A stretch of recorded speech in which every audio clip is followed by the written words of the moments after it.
저는 최근에 개인적으로 좋은 일이 하나 생겼습니다. 저희 아내가 아들을 낳았는데요. 아이의 이름은 민재훈입니다. 자식을 낳고서 이제 한 달, 두 달 가까이 지났는데 육아와 사역으로 정신없이 지내다가 이제 겨우 적응이 되어서 교회에도 데려올 수 있을 정도로 아이는 건강하게 잘 자라고 있습니다. 교회 성도님들께서도 관심을 가져주시고 또한 함께 기도해 주셔서 아이를 데려왔는데 저보다 더 기뻐하시는 모습을 보니 너무나도 감사한 마음이 들었습니다. 아이를 본 분들께서는 저를 닮았다는 얘기도 많이 하시고 또 어떤 분들은 엄마를 닮았다는 얘기도 하시는 것 같습니다. 우리 모두는 나를 낳아주신 부모님의 얼굴을 닮고 태어납니다. 누구를 덜 닮고 더 닮았는지 사람마다 차이는 있겠지만 그럼에도 불구하고 아주 절묘한 밸런스로 부모님께서 각자 갖고 계신 그 장점들을 잘 조합하여서 한 사람의 생명이 태어나게 되는 것입니다. 바로 그것이 하나님께서 우리에게 정해주신 그 생명의 신비라 할 수 있는 것이죠. 또한 사람은 성장하면서 부모의 성품을 닮아가게 됩니다. 한 사람의 인생에 있어서 가장 중요한 기초를 형성하는 유아기의 때가 되면은 아이는 부모의 사랑과 관심을 받고 자라게 됩니다. 그러면서 나를 보살피고 계신 이 부모의 성품이 어떠한지 그리고 부모님의 말과 행동은 어떠한지 유심히 관찰하게 되는 것입니다. 그리고 자신이 본 그대로 부모의 모습을 모방하며 살아가는 것이죠. 왜냐하면 아이에게 있어서 부모는 자신의 삶의 테두리를 형성하는 작은 우주이기 때문입니다. 그 점에 있어서는 부모도 그 아이가 마찬가지 존재를 할 수 있죠. 부모도 역시 자식을 낳고 키우는 인생의 당연한 과정 속에서 한 사람의 성인으로서 내가 어떻게 다시 행동해야 하는지 배우게 되는 것입니다. 책임과 의무에 대해서 배우고 헌신과 사랑의 참 의미를 배워갑니다. 이처럼 하나님께서는 한 생명을 태어나게 하셔서 각 사람에게 복합적인 영향을 끼치고 계십니다. 이처럼 인간과 인간 간의 상호작용이 이러할진데 그렇다면은 하나님과 인간 사이의 상호작용에는 어떠한 일이 벌어지게 될까요? 자식이 부모를 닮아가는 것과 마찬가지로 인간도 하나님을 닮아가게 된다는 것입니다. 오늘 말씀 창세기 1장 26절에서 28절 말씀해 보시면은 이에 관련된 내용들이 잘 나타나 있는데 그러면은 창세기 1장 26절에서 28절 말씀 함께 보시겠습니다. 하나님이 이르시되 우리의 형상을 따라 우리의 모양대로 우리가 사람을 만들고 그들로 바다의 물고기와 하늘의 새와 가축과 온 땅과 땅에 기는 모든 것을 다스리게 하자 하시고 하나님이 자기 형상 곧 하나님의 형상대로 사람을 창조하시되 남자와 여자를 창조하시고 하나님이 그들에게 복을 주시며 하나님이 그들에게 이르시되 생육하고 번성하여 땅에 충만하라 땅을 정복하라 바다의 물고기와 하늘의 새와 땅에 움직이는 모든 생물을 다스리라 하시니라. 이 말씀은 하나님께서 천지를 창조하실 때 여섯째 날 세상 모든 만물을 지으시면서 이를 관리할 관리자로서 사람을 만드셨을 때 하신 말씀입니다. 그래서 26절 보면 뭐라 하셨습니까? 하나님이 이르시되 우리의 형상을 따라 우리의 모양대로 우리가 사람을 만들고 그들로 바다의 물고기와 하늘의 새와 가축과 온 땅과 땅에 기는 모든 것들을 다스리게 하자. 하나님께서는 사람을 만드실 것을 계획하셨는데 사람을 디자인하실 때 하나님의 형상, 하나님의 모양대로 하나님께서 손수 사람을 만드셨다는 것입니다. 그러니까 현재 인간의 그 생김새와 성품의 프로토타입은 하나님이라는 것이죠. 그러니 하나님께서는 우리 인간이 세상을 살아갈 때에 하나님을 닮은 모습으로 살기를 기대하신 것입니다. 왜 하나님께서는 인간이 하나님 닮은 모습이기를 기대하시는 걸까요? 한 번 더 말씀드리지만 하나님께서는 최초의 인간에게 하나님께서 만드신 이 피조세계를 관리할 것을 명령하셨습니다. 따라서 우리가 살아가고 있는 이 피조세계가 하나님의 뜻은 무엇인지, 그 선하신 계획은 무엇인지, 하나님께서 장차 나타내실 그 사랑과 은혜는 어떠한지 인간을 통해 세상이 알기를 원하신 것입니다. 그래서 사람은 하나님 닮은 모습으로 살아가야 하는 것이죠.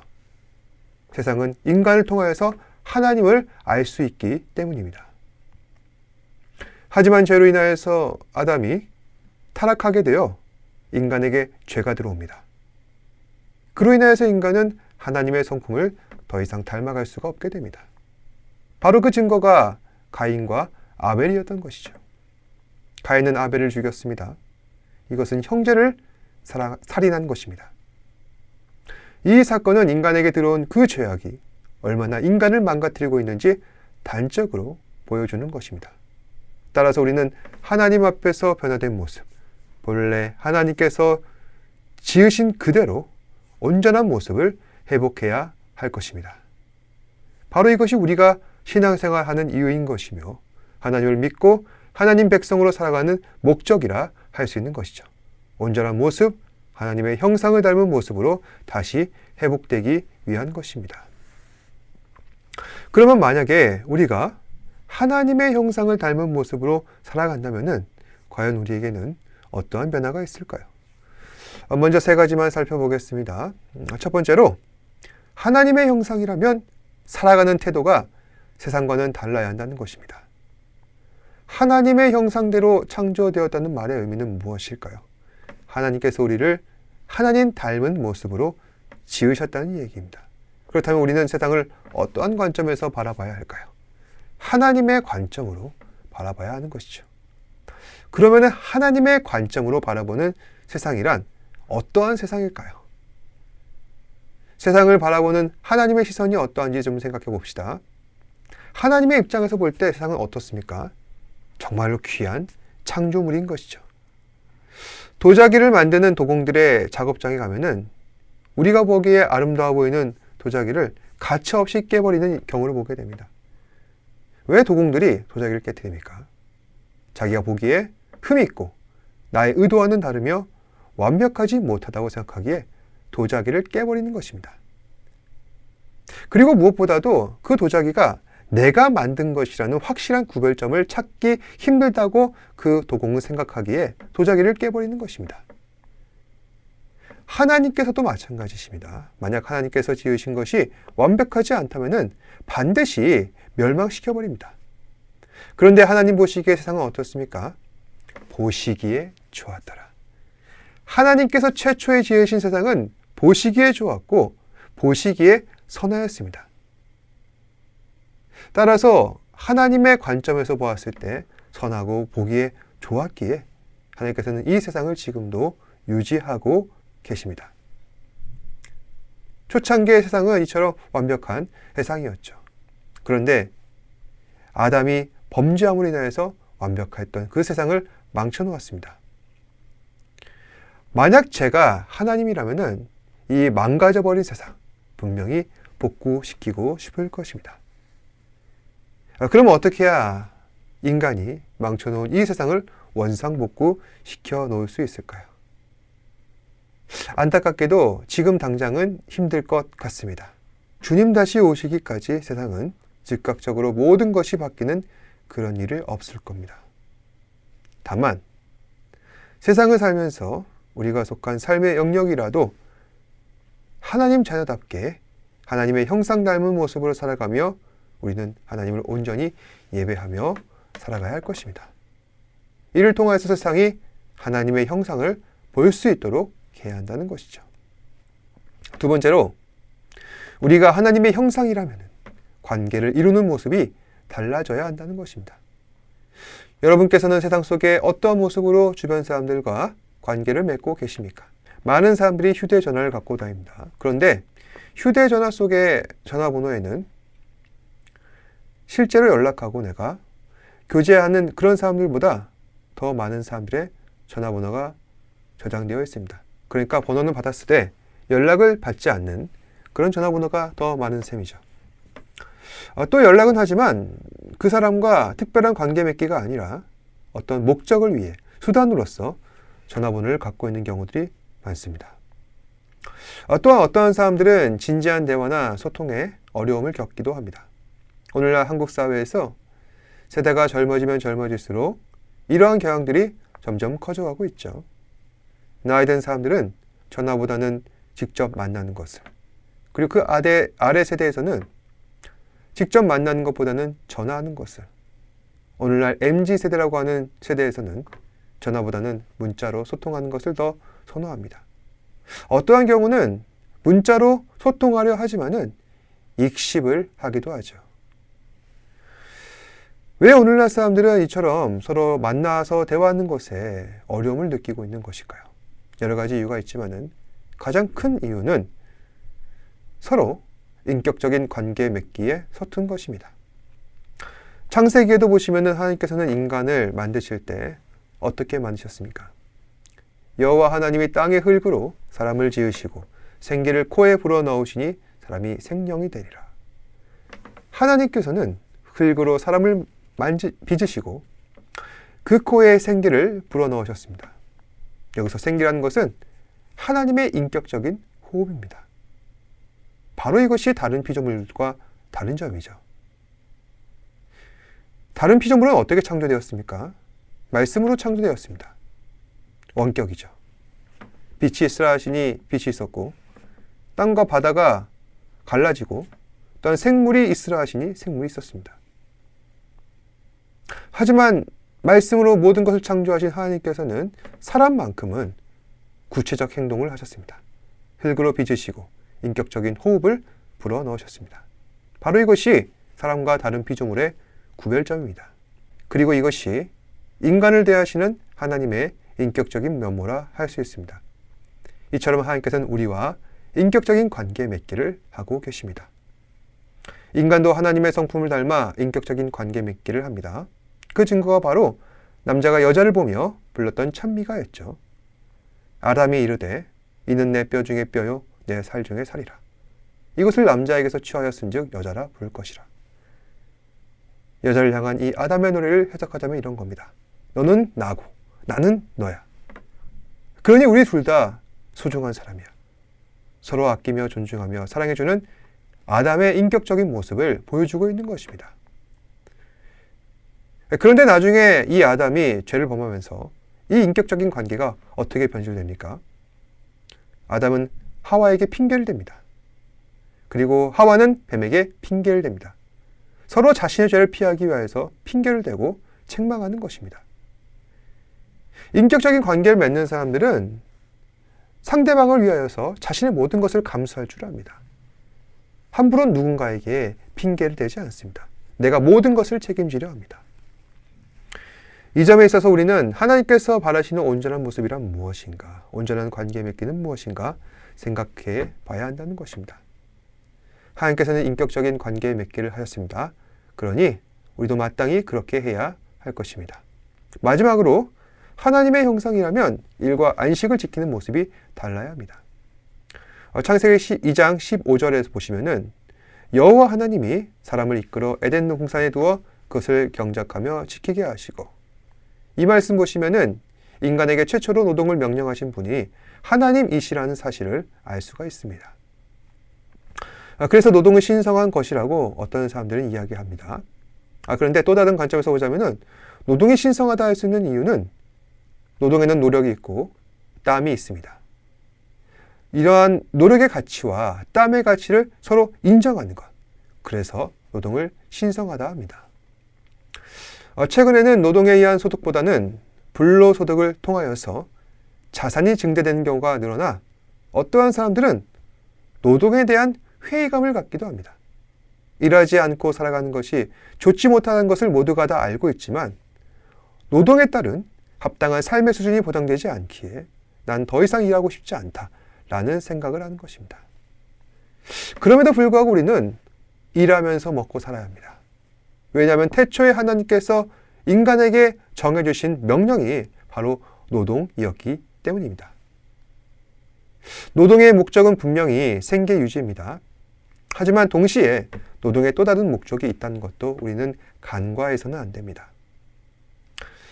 보다 큰 관점에서의 하나님의 그 관점에서 보는 노동은 무엇입니까? 세상을 관리하고 통치하고 유지하는 수단이라는 것입니다. 따라서 우리가 단순히 생계를 위해 먹고 사는 이러한 모든 노동은 나를 위한 것이기도 하지만은 세상을 위한 것이어야 하며 하나님의 계획 안에서 선하신 뜻을 따라 순종하는 가운데 이루어져야 한다는 것입니다.